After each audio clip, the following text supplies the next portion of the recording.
So Chris Jones, man, doing what he did to Russ, and they just got kind of dominating that O line, and getting a sack, getting pressure. I think Chase Edmonds almost had that first down at the end of the game that would have continued the game. Chris Jones was there to make that tackle.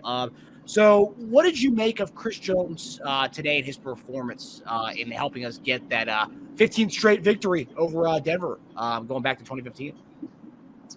Yeah, I was really impressed with what Chris Jones did. I think what's happening is that Chris Jones gets overlooked because there are guys, I think in today's NFL especially, and honestly I think it's been a historic thing where edge rushers, they tend to get the glitz and the glam. They tend to get the attention because they end up having the sack totals.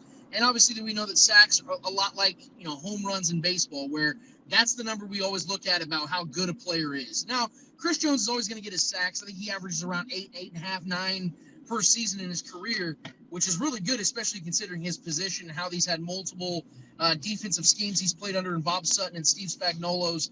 He's never really slowed down. He's always been an effective player. But the difference between this year and really any season outside of his 2016 season or 2017 season is the fact that Chris Jones is doing things at a higher level that aren't just in the stat column. You're seeing him, I think last week he had a season high 9 pressures. Today I think he had 6. I mean, he's doing things, he's disrupting the quarterback play in far more ways than just getting sacks. Now, we want to see this team get sacks. I think they're 4th in the league in sacks as a team, and Chris Jones is headlining that.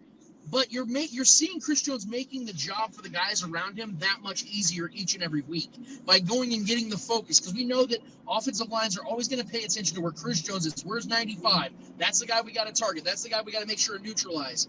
He's taking even more focus, if that makes sense, to where guys like George Karlaftis can now have 5 sacks in his last 6 games.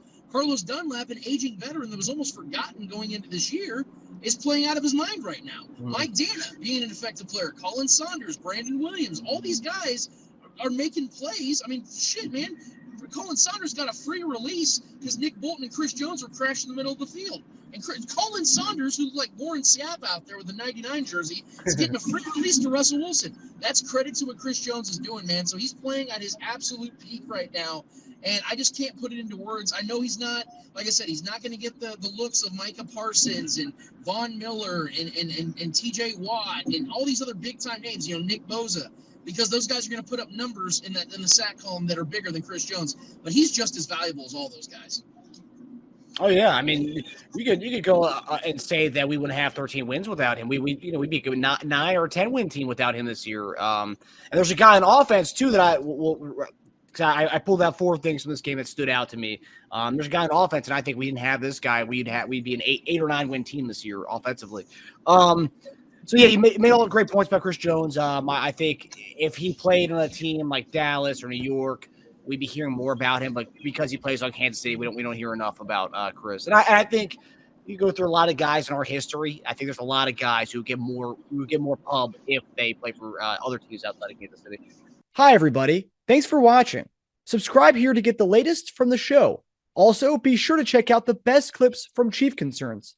And if you prefer to listen to the show, subscribe and follow us on Apple Podcasts, Spotify, and anywhere else you get your podcasts.